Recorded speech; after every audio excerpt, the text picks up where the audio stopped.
啱好嘅水俾人作為。OK。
Hey Isaac! What's up? Hey Isaac! What's up?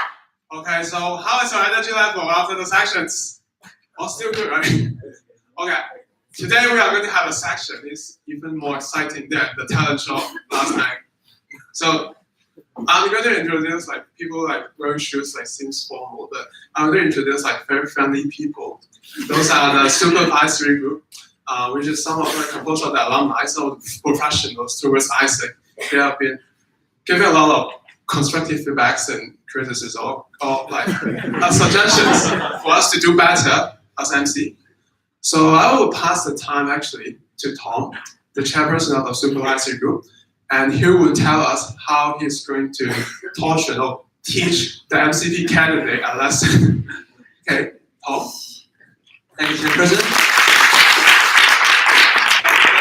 So in this around 35 minutes, we will have a chat with the MCP candidates. Okay, so we would like to ask a series of questions and to see how Darren is going to respond. But we are not just addressing to himself. So suppose you are having stake in this organization. If you were the MCP candidate and you are now yourself, how will you approach this question? What are the implications of this question to you yourself? Okay, so be an active learner on that. Okay, so we would like to let Henry be the moderator of this session. He will introduce each of us. Okay. Okay, thank you, Tom. So I'm very happy to have this panel today. So first of all, we have our leaders of the world's largest youth-run organization in the world, Hong Kong branch, Darren, to be here with us today.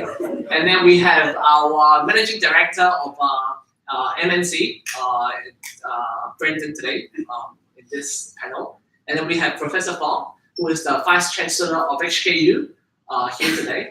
And we have Matthew Chung, okay, the Chief Secretary of the government here with us today. And then we have long hair, okay, the Legislative Council, very long hair. Okay, Legislative Council, okay, with here today. So we are, so me today, it's a journalist, okay, I'm gonna moderate with this panel. And the panel today, the topic will be how to run a youth-run organization in Hong Kong. What are the difficulties faced and what has been the opportunities and experiences? Okay, I think first off, we can start with running the youth-run organization in university because that's the daily facing organizations in the front line, right? So I think Professor Fong will have some questions and insights to share on running in university. Thank you, Reporter Henry. Okay, so Darren, I'm new to this post, to this university. I'm in charge of the student affairs and many other things in the university. But none of your organization, Isaac, has approached me anyhow in this past 5 months or so. I found that your association does not belong to student union, where I have some counterparts in other universities, they are under student union. And some of them has the bank account frozen. Some of them cannot book some venues. And some of them has do something violating the rules. So that's why I'm not going to be your advisor. So so you have anything to tell me about your organization? So first of all, I would like to apologize that we didn't approach you for the past 5 months. And so I understand why you want to deny this invitation of being our advisor. But understanding your background as a professor, we truly believe that having the endorsement of you would be great for our brand. So the first thing is we would like to know what things that we can do to support you guys too. I don't want to make it to us as Isaac asking for resource. I want to see how us as a top youth leadership organization can help with your operations, with whatever you're needing to. Okay, very good, Darren. If I would serve as your advisor, so that means I need to serve as the advisor of all student organizations in one university. We have around 105 student organizations. So can you tell us the 1 or 2 unique points that I need to serve as your advisor, but not the other societies? Okay, I think all of our student societies, we have different value propositions. We have different strengths, right? I think the key to us serving as our advisor is because we see ourselves as part of the education in Hong Kong. So it's an extension of the Hong Kong education curriculum. That's our vision. And that's why with your profile as a professor, I think you can give us a lot of insights in terms of how we can educate Isaacers and EPs to become leaders who are well prepared for the future. That is not any statement against the other societies. It's just that we serve different purpose, and we believe we are part of the education for youth. Okay, so I think apart from universities, right, we are also a business-facing organization. So day in, day out, we are also doing business developments and internships with the corporates. So I think on that note, Brendan has some thoughts and views to share. Hi, Darren. Hello, Brandon. A few questions for you. I'm working in a multi-country company, and I'm responsible for the Hong Kong office here. And some of your colleagues contacted us about one of your programs, Global Talent. And my colleagues didn't brief me much about your program. Can you tell me something about your program, Global Talent? Okay. So may I ask more a little bit of information? When my colleagues approach you, did they tell Are they trying to cooperate with you to recruit talents for you? That was my question. So they just gave me the name and saying that I can probably benefit from this program by having some people from other countries working in my office. Maybe I'll just twist the question a little bit more. What are the benefits of joining this global talent program for my company? What are the biggest struggles in terms of recruiting talents in your company? We don't have any struggles. Yeah. Okay. Okay. Maybe I should ask it another way. Is when you look for talent, what are the key qualities that you're looking for? Well, we look for bright people. We look for people who stay in the company. We look for people who learn our business and are committed to the industry. Okay, stay, learn, and committed, right? And we believe our unique advantage is that we believe that like sending international talents to your company can have a better chance of guaranteeing dedication because one, they're abandoning their own country to this place. Yeah, temporarily, okay? Temporarily, okay? Just temporarily. This is the first thing. The second thing is we understand you would like to have people who stay in your company, right? And on top of that, I believe you want competent leaders. We can tailor-made to recruit talents from top leadership positions in ISAC because we are the world's largest youth organization. So we have different layers of directors. There are some global directors that we believe we can recruit for you as an MNC, and that can guarantee not only dedication, commitment, and competence. So that's why we want to approach you because we understand you want to have high quality of staffs. One more question. Just quick one. I'm not sold. Recruitment is not my problem. Can you think of another way to pitch to me that I can have other benefits from this program? I think on top of this program, we can explore things related more related to employer branding. So our world is moving to a business model where we stress on both purpose and profit. So that's why we have B Corps as a major phenomenon now. So it's starting from the United States, right? So we believe engaging with us, the world's largest youth organization, we have key events every year to develop youth leadership. We believe you as an MNC can be a key partner of us, where you can have keynotes to talk about your company. That would be a great exposure for you guys. While it would be a great chance for our members, ISACers, to really learn from the real stakeholders in the society so that we are indeed preparing them for the future. So that's why I see it as both employer branding and preparation for our ISACers. So I can get to press conferences and get famous. All right, I'm sold now. Okay, thank you. Okay, thank you, Brendan. The other side that the student leaders that need to face is probably in the MC level would be the government and the legislative council. So I think on that end, Justin and Samantha would have some questions to ask that candidate. Thank you. I've been promoted to be the chief secretary for Hong Kong. I'm Matthew. Hello, nice to meet you, Matthew. Matthew Zheng. So I have been invited to your summit. Assuming it is 1 week from the event, I got nothing from the organizing committee nor the MC member. So I asked my political assistant to call the MCP. That means Darren yourself. Assuming you talk to my assistant. So what would you say to him?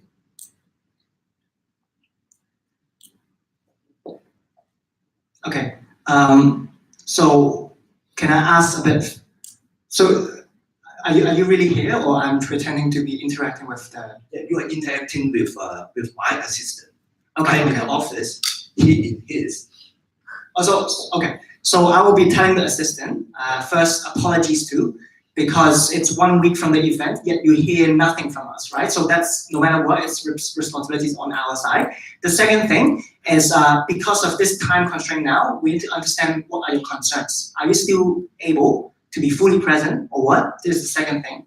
The third thing is assuming that you are fully present, then we will brief you quickly about what are the things that you need to do. And we need to make sure it's concise because it's just 1 week from now, so we cannot ask you for too much. And yeah, if you cannot come for the full event, then we apologize again and we cater for you. So, assuming you and my assistant are quite friendly, the atmosphere is so warm.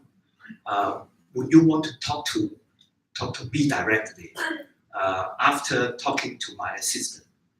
Yes, definitely. I think that is so. First, it's because we owe you an apology. 1 week notice or 1 week lack of notice of whatever you have to do in the event is super unprofessional.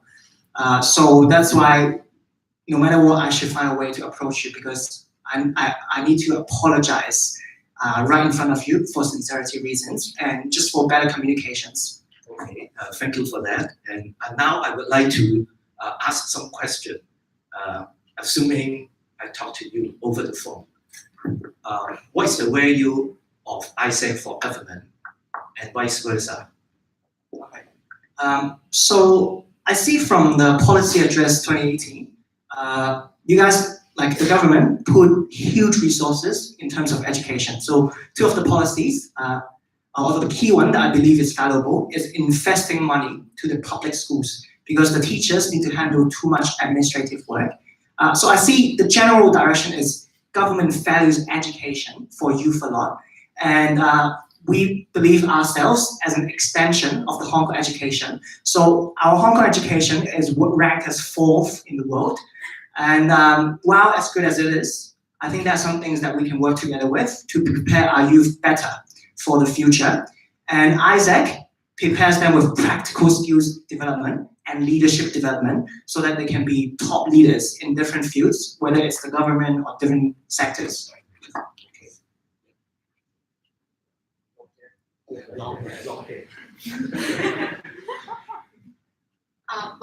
While Hong Kong has so many people that cannot get into university, I don't understand how ISEC is developing. Okay. ISEC offers exchange, and it's not down to university students. We believe everyone has the chance to develop themselves, and that's why our exchange is not bound by universities. But our Hong Kong youth are so poor. Okay, so I had a chat with one of the ISEC alum. Okay, one of the sophisticated people in our society who is a previous ISECer, and we are going to launch a fund next year to subsidize people who are underprivileged to go on exchange. So while that, I must also admit, it's not going to be open to everyone because resources are limited. So there's going to be criteria, but we understand our concerns. And that's why we want to put forward an idea where this exchange is accessible to everyone. Can you explain further how is ISEC as an extension of education, as you have mentioned? Hong Kong education relies heavily on rote learning. Right? So our students are being benchmarked the same way by the same exam system. And that is not leveraging the unique values, strengths, or passion of our students. And that's why I think us, as a platform for experiential learning, this will help them develop their purpose, develop practical skills and leadership. And these things are important things for the future. Whether you are in whatever industry, in the workplace, these skills are necessary. And that's why we see this as an education for youth for Hong Kong. Okay, sure.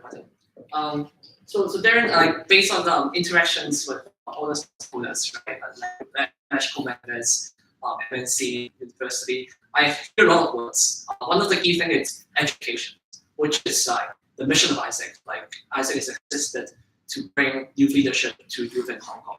But what is really concerning Hong Kong youth in all the reporting in 2018, it's violent offense. It's a very practical concept that in all the surveys is the #1 concern. How is ISEC addressing the, helping youth, young people to stand out by such a?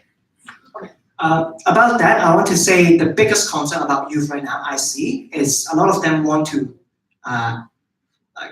immigrate. That is actually a survey released recently. So the survey asked all the Hong Kong people, not just youth, about how likely are you going to move out of Hong Kong. General Hong Kong people, 30-some%. Hong Kong youth, 51%. And some of the reasons that were not present in the past is that they think Hong Kong lacks, it's not like manifesting its core values, right? And they don't see a future here, like given the fact that the property prices are so high. So the controllable factor here is we prepare youth to be the best versions of themselves so that they can excel in every industry. The second thing is, given that we have communications with government, we should understand better, and government should understand from our perspectives better what are the youth policies that we need to cater to the youth in Hong Kong. Right. Speaking of youth policy, youth, it's one of the 3 focus areas of Carrie Lam of this year in his tenure in the 5 years. So how would you comment on Carrie Lam's youth policy so far, or overall performance as a whole? Well, so I forgot his name. So, in general, policy address, whether or not that policy is specific to youth, actually all the policies are addressing youth. This is number 1. And so about that, I would say policies these year reflect an imbalance. Number 1, it's stressing too much on the public perspective. Okay, so they try to turn the public housing and private housing ratio to 7:3. They have these schemes. It's called, allow me to use Cantonese because I'm not sure of the English terms. 長者樓換樓嘅話，資助房屋與時間脫鈎咯。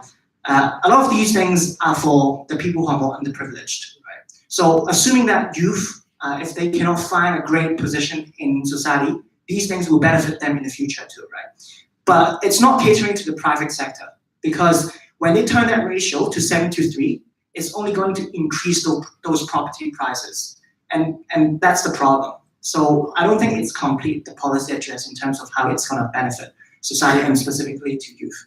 So you think, allow me to summarize, so you think the policy or the performance of Carrie Lam so far is that she is not directly addressing completely what youth is concerning. Is that correct?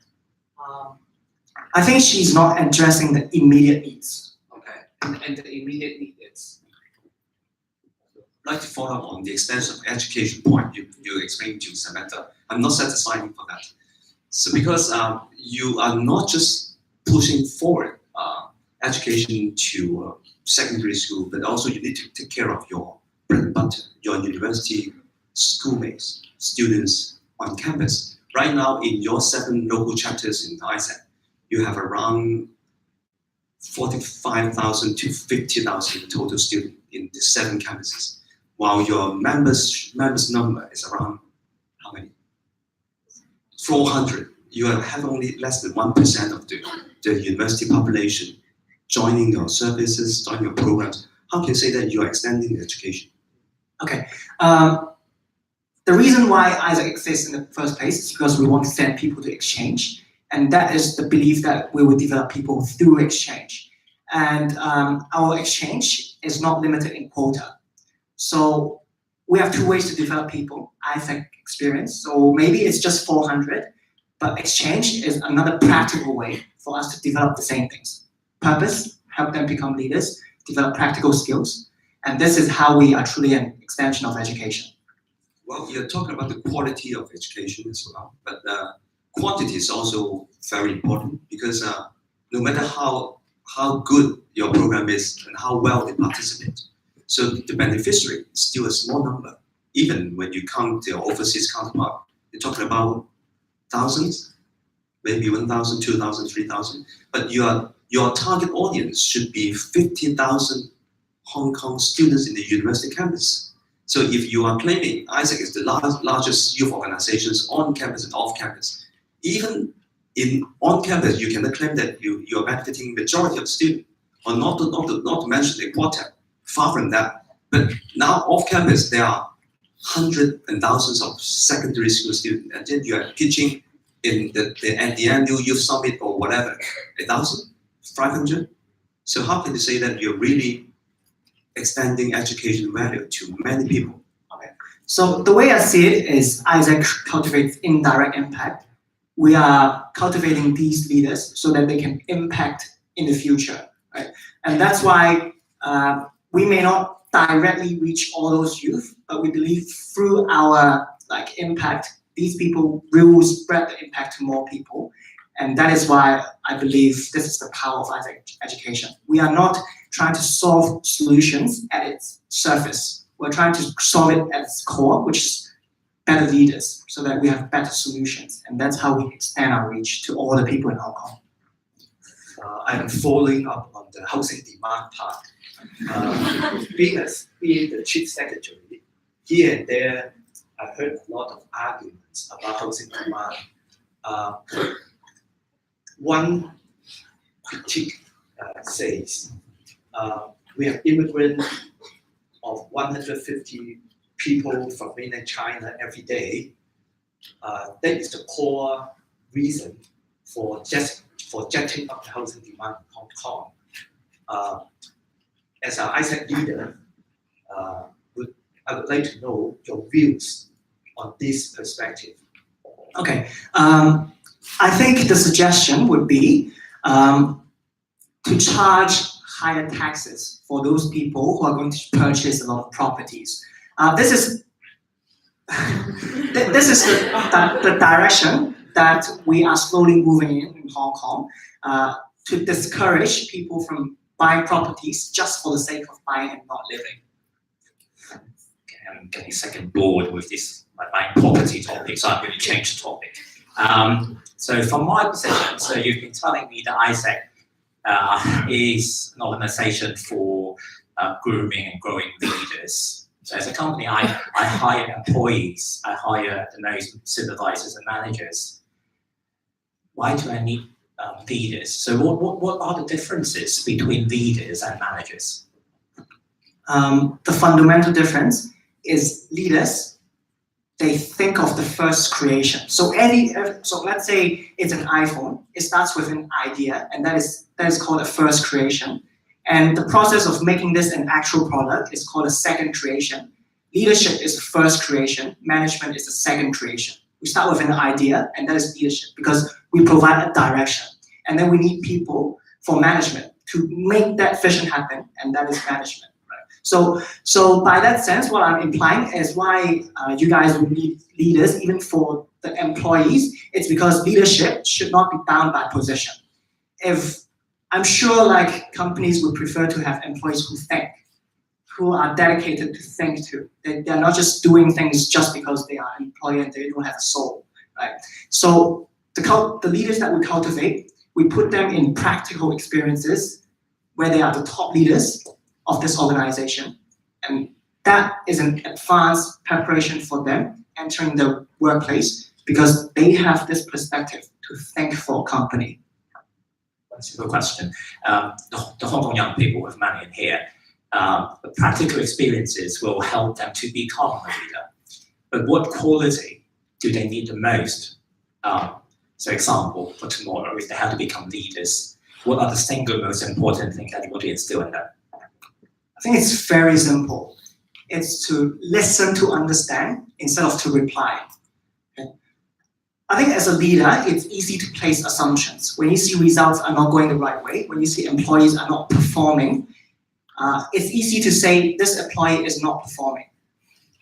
So when we listen, we're not trying to listen for excuses and then just fire or maybe stop that person.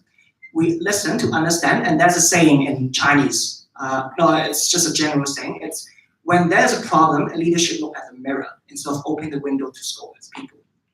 So I just want to share my definition of a leader and a manager. A leader are people who are optimistically hungry. People, they see the whole world in an optimistic way and they stay hungry. Not that they want to be fat, they want to hunt for something to eat. Managers are pessimistic pessimistically full. They see the world in a very pessimistic lens, and they have enough work that they feel full, that they don't want anything more. So I think leaders in here should really stay optimistic. Don't get too carried away by all the news and everything, and stay hungry. Some famous people said that hungry not being that you wait for people to feed you, but you have to go and hunt for something to eat. Thank you very much, our MD of the multinational firm. Right, but I'm still having very worrying question for Darren. So, assuming that you were elected as MCP just 2 days later. Sorry, so this is out of the simulation. No. Oh, okay. It's still. Sorry. I'm your vice president in your university. I'm taking care of your Okay. Okay. So, assuming that you were elected 2 days later as MCP for next session, but after you get elected, you're preparing for the new term in the middle of this year. So, your mom telling you that you got a problem in your family. Your dad got very sick. You need to quit all the so-called service gap year as an ISAC MCP because you need to take care of the family, of all the finance, all the hardship, your siblings and things like that. So how would you choose? You still go on with your ISAC business, but you won't take care of the family, or you take care of family and then you quit the ISAC. Okay.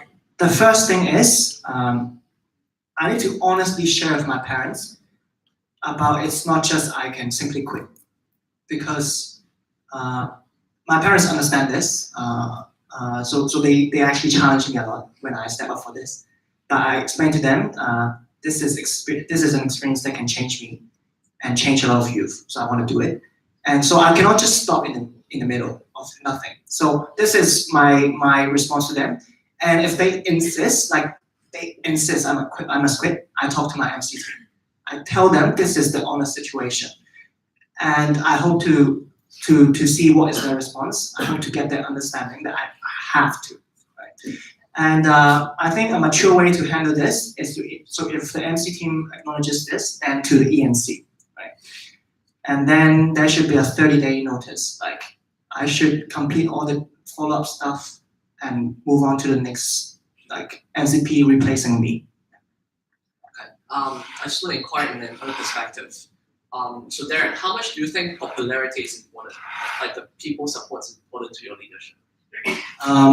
I think it's important, but not the most important thing. From 1 to 10, how much is it important?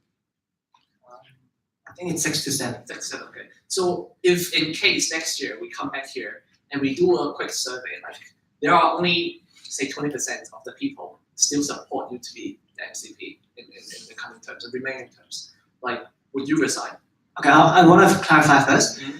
Do they not support me because I'm not popular, or do they not support me because they don't respect me as a leader? I think it's a simple question, right? You know, like Carrie Lam receives the popularity report every month. She won't know like what's the reason like people dislike her.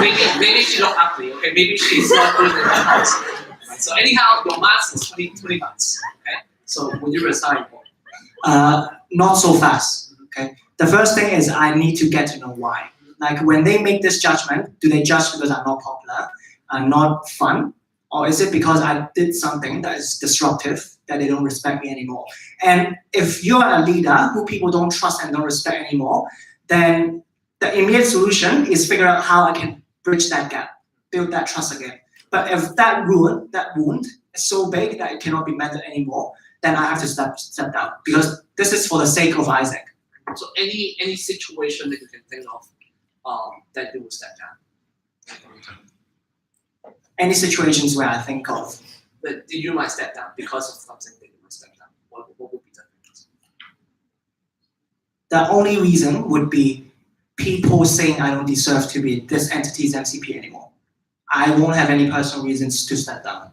So the survey result it's 0 mark, then you will step down. No, I said I need to ask. Okay. Yeah. So they don't. If the finding is they feel like you don't deserve the whole. Yeah, if that's the. Okay, that's the popular people's comments reason behind the score. Then they will step down. I just want to follow up from Henry's very foremost question about you don't think the popularity top your list. So what factor top your list? I actually think respect is the most important thing. Leaders should be doing the right things. And the right things may not make the leader popular all the time. But in the long run, that will make the leader respectful. So here the secretary again. I'm considering to bring some youth representatives to a trade mission to Eastern Asia for the Belt Road project. So tell me how ISEC can contribute to the trade mission, and tell me why I should bring along ISECers to the mission. So we are relevant to the One Belt, One Road policy because we send exchange essentially everywhere, and understanding that the One Belt, One Road is starting to be mature. It's basically all over the world. It's some trend that we should really leverage on. We cultivate this mindset where talents should go to these countries to develop themselves so that when they come back, they have the insights that align with the external trend. And that's why we believe like bringing these people together towards the trip to Eastern Asia would be very nice. Yeah, so I don't really care what you just talked about just now because there are so many like off the ground talking. So I just want to ask, what would like Darren represent if you don't have anything related to ISEC? Integrity and growth. Integrity because I think it's honest. It's important for you to be honest about what you think, and you do the things that you speak for. The second thing is growth. If you're not growing every day, then there's no point of living. Okay, so if you were not elected 2 days later, so how can you achieve that two goal? The goals of you just point out 2 things. You are not elected MCP. What will you do? How can you contribute? Okay. The first thing is, of course, to know why. So I asked the people here, why did I not get elected? And if it's not because of they don't think I am the right person for this entity, it's just because maybe they don't think I'm prepared enough, then I will run again. Because I run with a strong determination that it doesn't make sense just because I fail once and I say, oh, I give up. So that is how I continue to contribute. Now, if it's really the case that they think I'm not deserved to be here, then I can find other ways in Hong Kong. Let's say be an entrepreneur, because I value creating solutions for the world, and I believe entrepreneurship is something that aligns to my value, and I have strengths to become an entrepreneur that I know of. Yeah, I think pretty much it for today. But before I end, I think I've just got two like very last questions.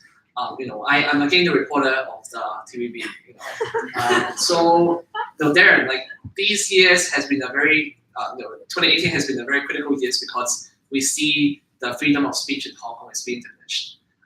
There are people that are fighting for Hong Kong independence. It's expelled in Hong Kong, or they are not allowing to conduct the elections. So, Darren, first of all, do you support Hong Kong independence?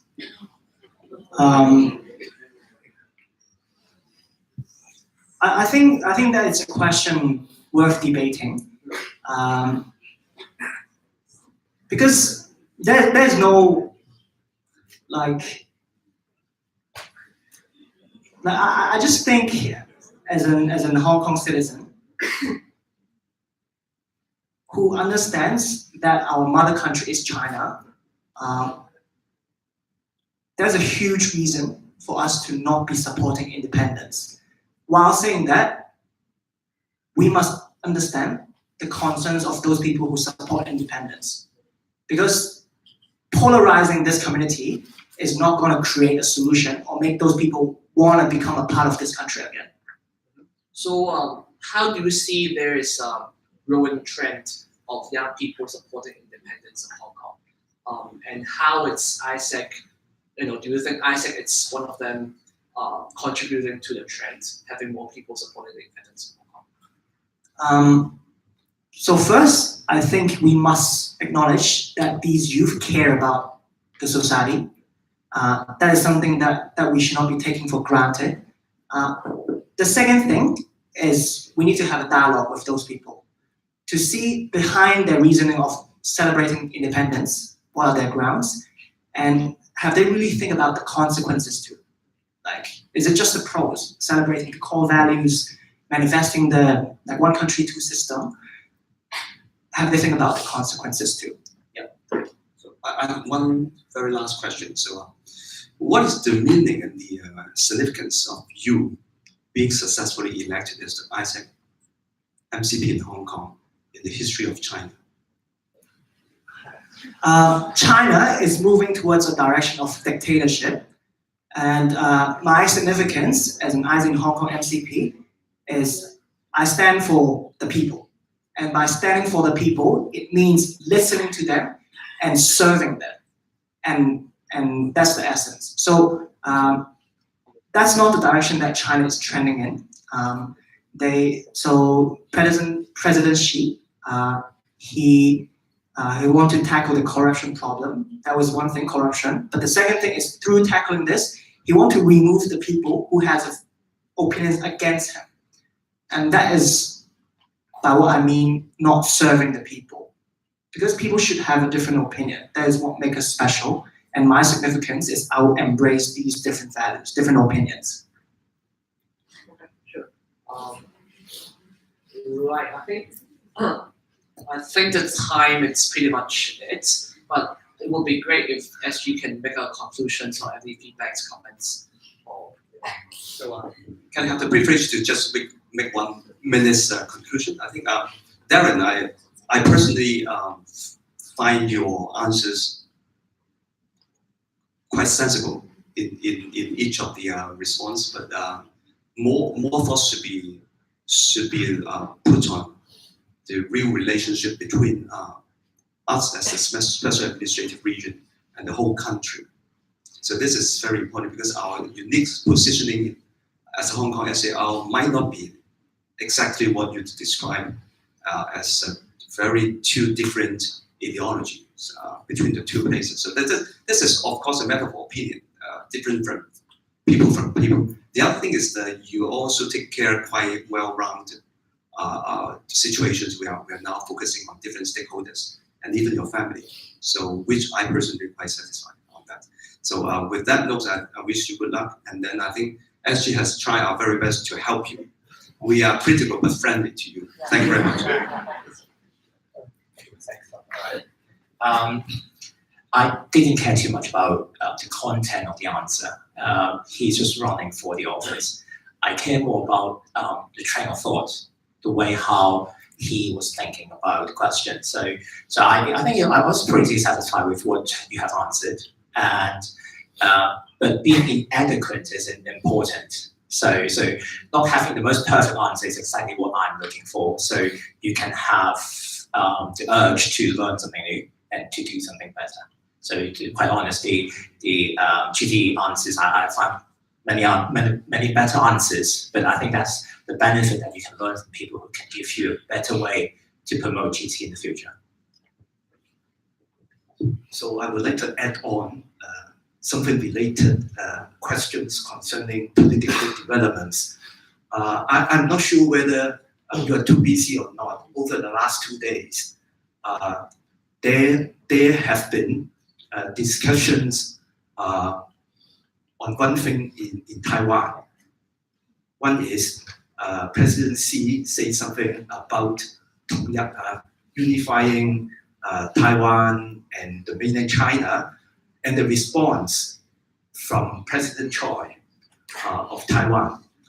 I think as a youth organization and as a leader, not even the MCP himself, I think we have to be very careful when addressing questions like that. I like to quote the response of Mr. Han, the Premier of Gohong, in how he tackled the response to the question. I like to say in Cantonese, it may be easier. 佢哋係咁講嘅，佢話我哋唔可以有兩個遺忘，一個遺忘咧就係、中國大陸對統一嘅決心，第二個遺忘咧，我哋唔可以遺忘嘅就係、台灣人民對自由嘅嚮往同埋追求。你聽完你覺得點咧？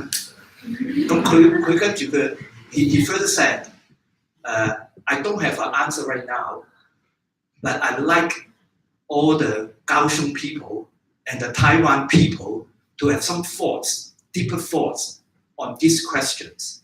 These two factors are struggling with one another, making Taiwan so difficult in terms of political development and also daily livelihood. So I think Mr. Han is so tactful enough to avoid responding whether we want to be united or not, but throwing back the question to Taiwanese people. Yeah. So with that, I like Isaac's to tackle questions like that tactfully. Otherwise, we will fall into traps. Answering questions tactfully is important, but also we have to remember when that serious question was asked, you have to remember whether you're answering the question on your own behalf, was it your personal point of view, or were you answering the question in your capacity as the MCP of ISAC, which you are representing not only yourself, but many, many other people as well. So, yeah, I think before I address Darren's performance, I hope it was a very great learning session for the audience as well. Like all the questions that Darren answered, I hope you guys also had the answer as well. And not to pinpoint what is the thing that you disagree, not to pinpoint what are the things that he's not eloquent enough to answer very quickly, but what is the thought process that you have in the 45 minutes that we had just now. That's the first point. Second point, like Darren, I appreciate your performance today. I mean, as a journalist and as an MCP before, I understand how difficult it is to answer such controversial questions, especially in a real media setting. There's real agenda. Okay, we had actually cases that our words or our guess words is actually picked and pinpoint and being leveraged for other purposes. So it was, I think, it was a satisfactory performance in articulating in a well mannered. As what Brandon mentioned, you're not proposing your views. One very important point to remember is within ISAC we can embrace a lot of people. Okay, we can embrace communists, we can embrace established the parties, we can embrace Democratic Party people. But that doesn't mean that in the way that you articulate in the external, we cannot represent any of the party because we're embracing everyone here. Like, if you make a stance, you're not fair to any of the members already. So the only stance that we can make, or only stance that we can pose to the external party is we advocate youth leadership, and we always advocate peace and fulfillment of human rights potential. So that's the only stance that we can make in the external party, and I think that was a pretty good performance in addressing the issue, very controversially, but you are addressing it in a well manner. So following Thanks to the chairperson, I think we conclude this session. So let's give a round of applause to them.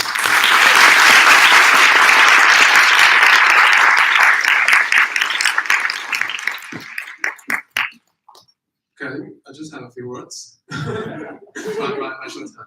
But actually, because when I was a member, actually it's Henry running for the elections, and also I remember some of the questions. It was like a flashback of 3 years ago on how do I think that these questions are never too big to ask yourself, even as a member or as an MCP now, because those kind of questions is something that I still remember what Tom actually asked 3 years ago to Henry. It's about the competitiveness of Hong Kong when compared to Shanghai and Singapore. And then Henry is just answering very shit. I'm kidding. He got elected. That's all. What's my choice? But this is actually the most fascinating moment that I decided to stay within ISAC. And then it actually paved my way to run for MCP, like in some sense, because I found something different. It's not just about leadership within the organization. It's not just about like self-improvement in the organization. It's about the society. It's about the leadership within the society. And there are people who are alumni of Isaac, who is the real proof that they care about these things. That we are not making up these things just for the performance, but these are the real issues that we want to bring to all membership. That it's the core value or true quality of what makes MCP MCP, I think. So I hope everyone do really learn something from this space, and maybe just take some time to think how would you answer the questions all SG members has raised. So I think it's actually time for us to go back to the campsite. I really thank you so much. Let's give a round of applause.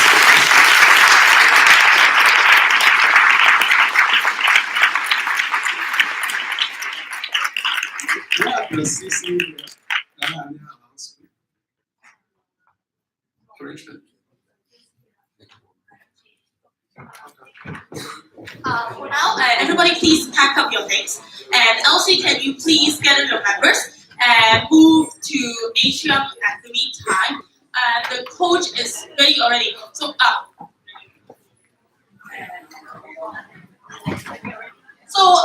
for the bus A, can you very quickly just go over it? For bus A, there's only 60 people. CUHA, you have 10 seats. IDG, you have 20 seats in bus A. HAB, you have 11 seats. HA, you have 11 seats.